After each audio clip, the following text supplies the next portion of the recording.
Sleeping together is a habit of poverty that destroys relationships. Where did this idea even come from, that a family must sleep in the same bed? Well, it's because peasants had nothing, they had just one bed and everyone squeezed onto it. And then over time it gradually turned into a sign of family, of romance. But the wealthy have always slept separately, yes, and they still do. Why? It's not because they don't love each other. On the contrary, it's a sign of a mature relationship, because they respect each other's personal boundaries, because it's more comfortable to sleep alone, because everyone can have a different schedule, and so on.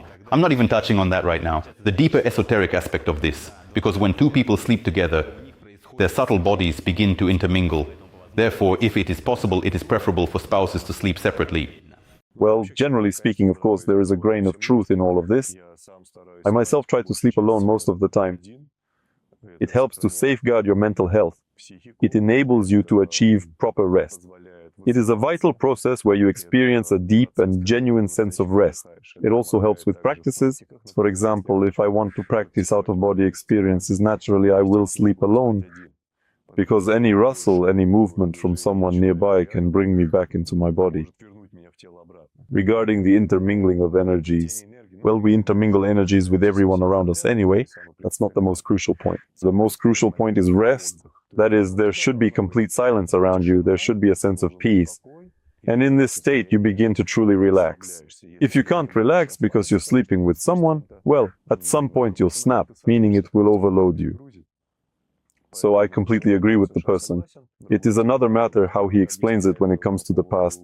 Like, back then, who knows what it was like before? I have it here and now. And here and now, definitely, yes, most of the time, if you want to rest, if you want to relax, you need to sleep alone. No. If for some reason you want to sleep with someone, you're like, please sleep in these. There is no problem with that. It's another matter if you feel like you're not getting enough sleep, you feel irritated, you feel aggression and bitterness starting to build up inside you, then you need to stop doing that. So yes, I completely agree with this person overall. And I've been living this way for more than a decade myself. You know, there were a lot of negative comments under that reel. And some people wrote that you have to sleep together and that it's not a real relationship if people don't sleep together. But it seems to me that many people are just trying to fulfill their need for closeness, for real intimacy through sleeping together, sacrificing their own comfort. Maybe people just don't know any other way to achieve this closeness, to reach this intimacy. And maybe somewhere deep down, they're even afraid that love and feelings will start to fade if they sleep separately. However, that is not the only way to make a relationship truly warm and inviting, and to develop a deep and lasting closeness with one another.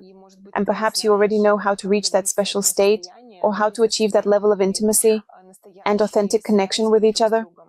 You know, if we are actually going to sit down and talk to each other like responsible adults, then I think we should start now. Relationships, that very intimacy, that urge to be all over each other, it only lasts for a very short period in life. This is a period in life for people who are breaking free from the grip of their families and parents, where they didn't get what they wanted and are now trying to squeeze it out of another person. In other words, to compensate for everything they didn't receive from their mom and dad. And yes, of course, they will be aggressive. Of course, they will lash out. They will try to prove to everyone that they are absolutely right. But after some time passes, they will sleep in the same bed. A year, 2, 3. They will realize that the person next to them is not their mom or dad, but another person who has their own needs, their own desires, their own principles. And all of this will gradually start to deflate and transform into something else, where there is no longer such a rigid drive to cover each other and make up for everything that was lacking in childhood. But at the same time, this does indeed happen. Now, the institution of the family is completely destroyed, and only ruins remain of it. Many children live in single-parent families, raised either by their mothers or their fathers, or sometimes it even happens that the family is complete, but the child is actually raised by a grandmother. And when this child enters the modern world into society, he has no idea what's going on because he was raised in a previous era. All of that has stopped working entirely a long time ago. If we are talking about the root cause of this behavior, then we actually need to really dig much deeper into more childhood.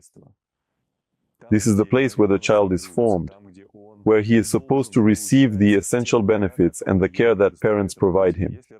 If parents work 24/7, constantly earning money, and the young child is sent to daycare from a very early age, starting from only 3 years old, then of course he will always strive to get the warmth and the emotional closeness he never truly had.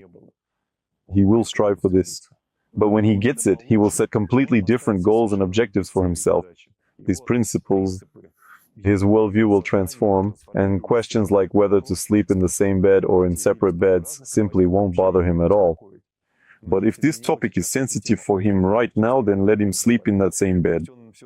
Let him still make up for everything he missed out on in his childhood. And once he has gotten what he needed, enjoyed it, he can move on without that kind of burden. But what's the point of taking that away from a person right away? He will still try to cling to another person and compensate for everything that was lost. Is that really right? I understand that if we're talking about real deep love, then this profound feeling of love, I believe it is incredibly important to learn to experience it completely on your own terms, even without being in a relationship, and then bring that state into a relationship, and that will be the truest and most correct path. A lot of people are discussing these ideas extensively now, and I'd really like to know your personal perspective and point of view on this matter. You see, here's the thing. A big misconception of people in the modern world today is that they make their love dependent on specific conditions. They forget that love is a state of being, and you can attain this profound state of love while being in the deepest solitude, in asceticism, in monastic life, or even somewhere high up on a mountaintop. You can attain a state of love that will be love, pure, unconditional, absolute, completely independent of anything, absolutely safe. No one will ever betray you in such love. No one will ever hurt you in such love. And it really does exist. You could say, yes, it's the love between you and your soul. You could say it's the love between you and God. You can phrase it however you like. The main thing here is to grasp the essence. A person has every opportunity to remain in a state of love without relationships.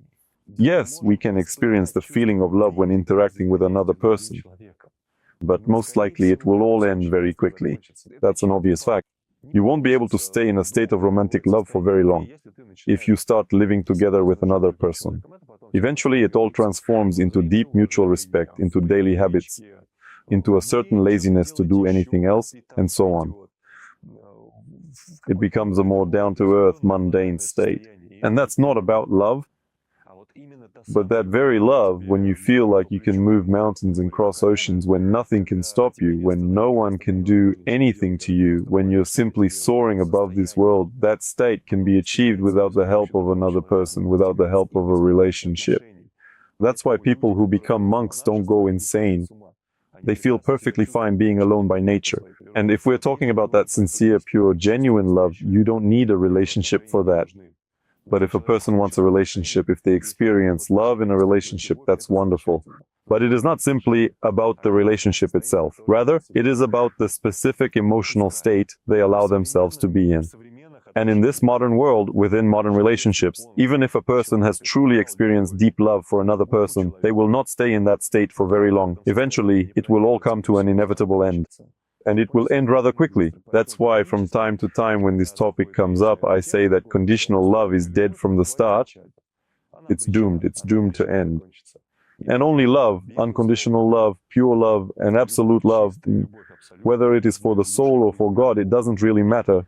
That is precisely what serves as a serious and profound indication of your presence, of the undeniable fact that you truly exist, live, feel, are aware, and express yourself.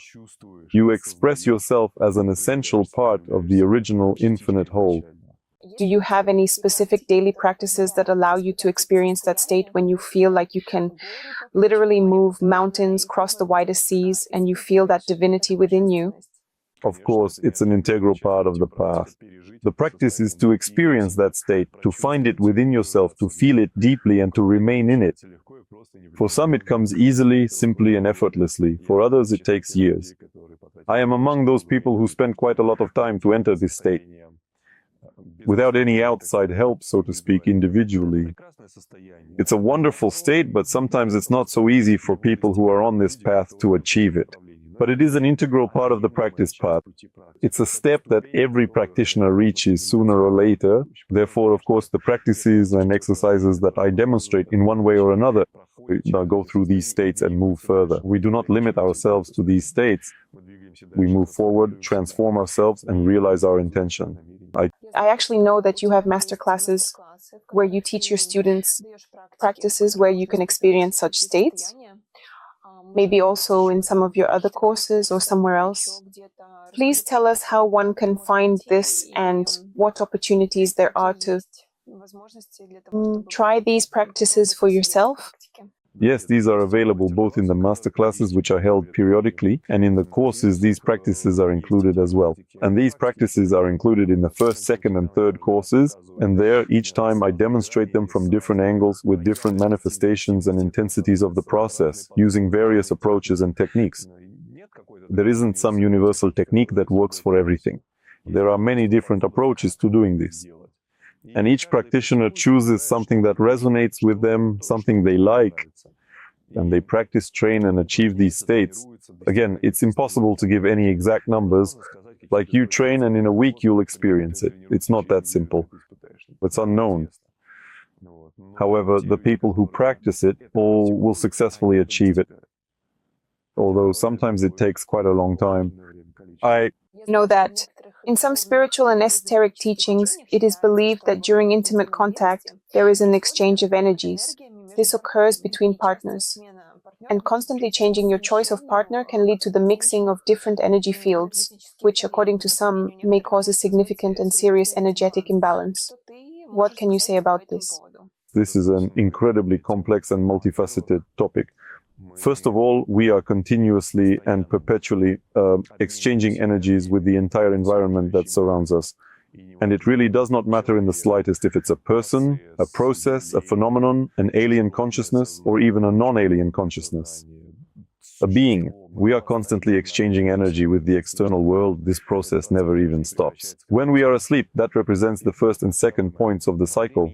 During moments of deep, intimate closeness, these internal biological processes tend to accelerate, intensify, and become significantly more active. But there are always certain conventions and specific conditions to consider. If two people are truly in love with each other, that represents one very important and fundamental aspect of the entire process. If one person is just making money and the other wants to let off steam, that's a completely different process. And the energy interacts in a completely different way. If one person is constantly demanding and the other is the one who suffers, that's a third type of energy interaction. The process itself, the intimate process itself, is multifaceted. And accordingly, whatever happens there, those are the kinds of energetic processes that manifest.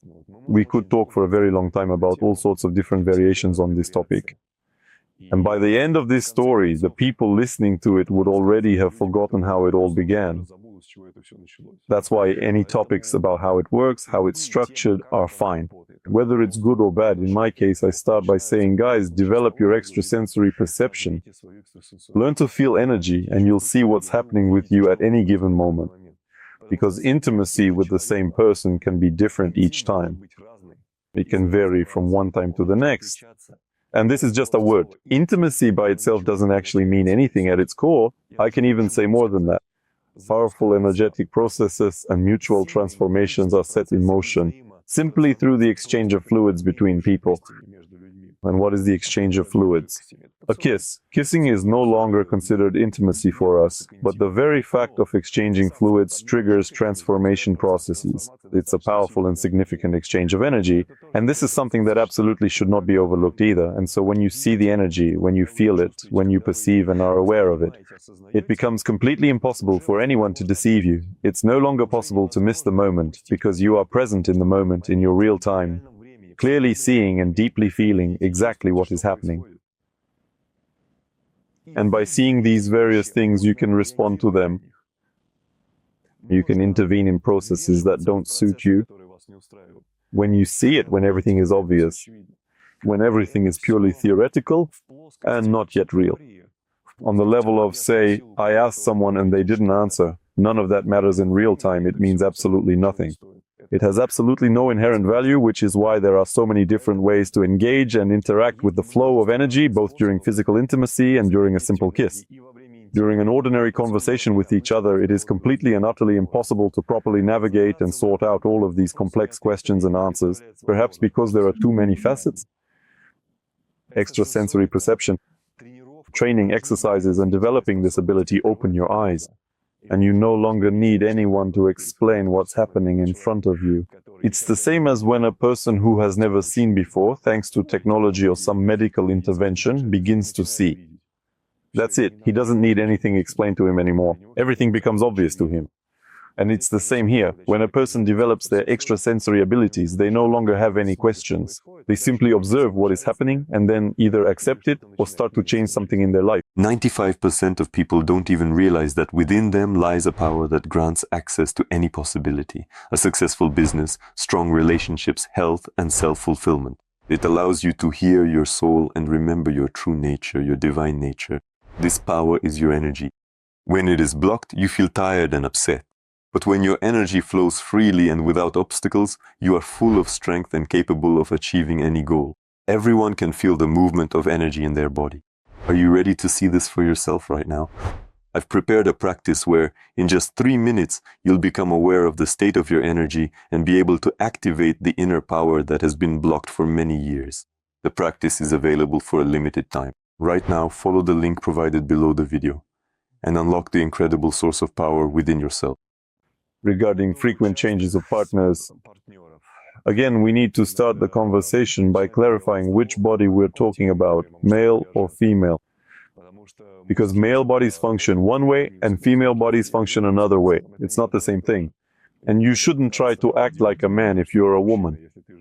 Your body is still set up differently. If a man frequently changes his sexual partners, and right now, we're not even remotely considering the physical or biological aspects of the situation. That is to say, we're not going to talk about different bacteria, viruses, or complex microflora. All of that, we're completely ignoring it for now. We're looking purely at the energetic process right now. So if a man often changes his partners, it's like making investments into a void. That is, let's say I have some money. I took that money and literally threw it away into a trash can or simply flushed it all down the toilet. Or I invested it in a friend, and the very next day we had a massive falling out and completely never spoke to each other again. So these are simply losses. But this expenditure of physical and mental energy is fully compensated by the immense pleasure that the person ultimately receives. In other words, he exchanges his energy for benefits on the level of the psyche for lower level benefits. This is not the most ideal way of exchange, but let's be honest, a great many people do this. So this is simply an aspect of passions. There is no spiritual development here, and there is no particular benefit, nothing significant. It's just that a person satisfies their passions, and at some point they get tired of it all. At some point it becomes completely uninteresting to them. This might take a year, or it might take 10 years. Some people keep doing such things until old age. Everyone has their own criteria. Market saturation inevitably happens sooner or later anyway, and there is absolutely no way for you to get your initial investment back. All of this will be losses. Now let's talk a little more about the unique female body. The female body naturally takes on certain specific vibrational settings. Why? Because it is precisely in the female body that a new person is formed, a child is formed. That's why the more sexual partners there are, the more various different vibrations are present within her. And in the vast majority of cases, it just descends into a state of chaos and disorder. The woman tries to find some way to escape from it, to somehow protect or preserve herself. But in most cases, is that really possible? Substances that cloud the mind and consciousness come into play, alcohol and cigarettes, and so on down the list.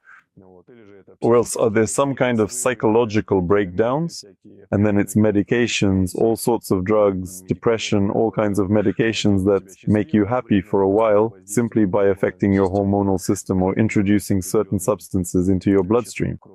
In other words, an individual human being still suffers deeply from this kind of action.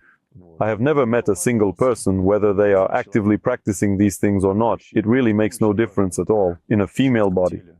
In other words, I have never met a single woman who, while currently living such a lifestyle, could sincerely tell me that she is completely satisfied, that it's awesome, and that everyone should live this way. I haven't seen a single one like that. In most cases, yes, she might put on a brave face, yes, she might show off about it, flaunt it, but when you start having a heart-to-heart conversation with the person, there's a lot of pain and suffering there, and you ask, why do you do this if you suffer so much? And it's because, well, that's just how things turned out and are going, and nothing seems to work to change it. In most cases. But I don't know a single woman who could honestly and sincerely say that having a large number of partners made her absolutely happy, that she's completely satisfied, and that she has no intention of stopping.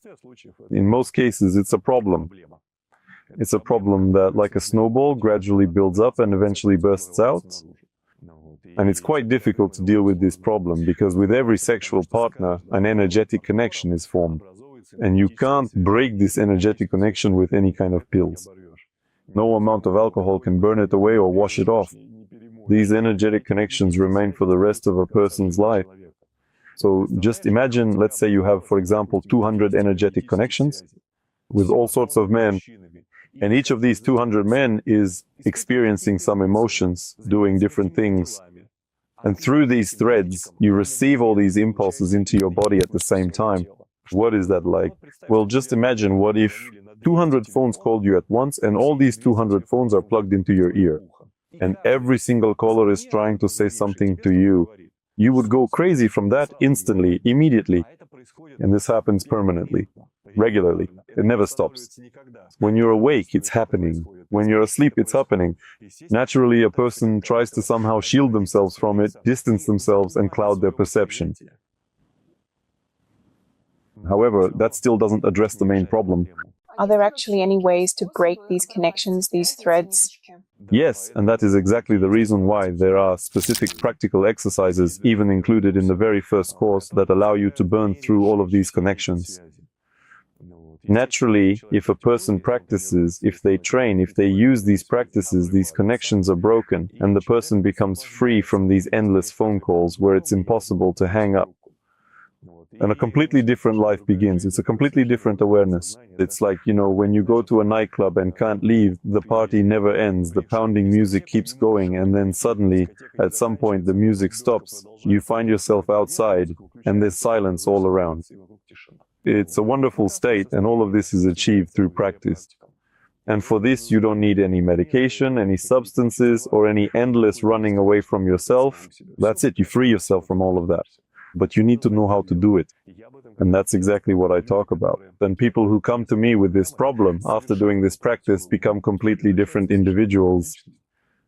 It's an incredibly beautiful and to some extent even a deeply motivating action for me to witness when a person who is completely exhausted, physically tense and mentally tired, right before your very eyes becomes truly content, genuinely cheerful and ready once again for some new adventures, but now of a slightly different nature. Friends, you can find all the links to Anton's products, his courses, masterclasses and meetings at the link below this video. See you soon.